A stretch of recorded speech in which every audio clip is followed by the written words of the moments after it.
Jadi amalan dakwah, amalan ibadah, semua amal yang kita lakukan hari ini cash Allah berikan. Cash Allah berikan. Kenapa saya tidak bisa lihat? Kenapa saya tidak bisa merasakan? Karena hadirin makan Allah Subhanahu wa taala, Allah simpan.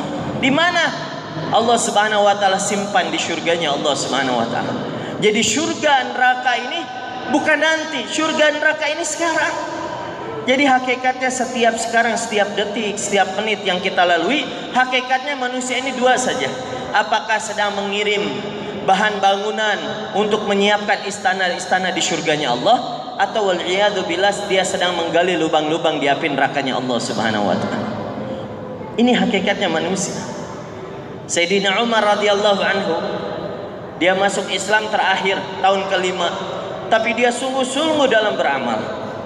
Allah Subhanahu wa taala berangkatkan Nabi Muhammad sallallahu alaihi wasallam melaksanakan Isra dan Mi'raj. Maka dalam Mi'raj Rasulullah sallallahu alaihi wasallam diizinkan untuk masuk ke dalam surga. Masuk ke dalam surga, kemudian Rasulullah melihat satu istana yang begitu megah, begitu indah, sehingga membuat terkagum Nabi sallallahu alaihi wasallam sehingga bertanya, "Ini istana punya siapa wahai Jibril?" Maka ditanya, "Itu milik pemuda Quraisy." "Saya pemuda Quraisy, apa itu milik saya?" "Bukan ya Rasulullah. Sesungguhnya itu istana milik seorang pemuda Quraisy yang bernama Umar bin Khattab radhiyallahu anhu." Umarnya sedang di dunia, Umarnya sedang makan, Sayyidina Umarnya sedang minum, sedang sibuk takazah, tapi istananya sudah jadi di surganya Allah Subhanahu wa taala. Sudah jadi dengan semua isinya. Di mana Sayyidina Umarnya?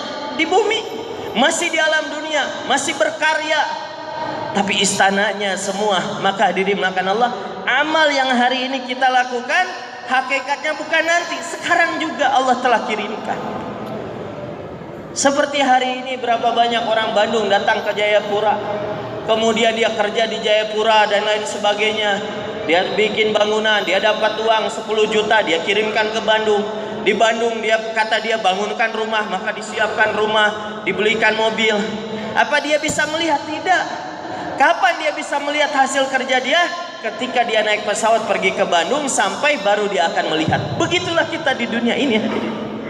Kita di dunia ini hakikatnya sedang mengirim bahan-bahan untuk kehidupan kita selama-lamanya di surganya Allah Subhanahu wa taala. Bahan-bahan di akhiratnya Allah Subhanahu wa taala. Inilah amal. Maka setiap manusia ini hakikatnya sedang memproduksi amal. Amal apa yang dia sedang buat hari ini hadirin makan Allah?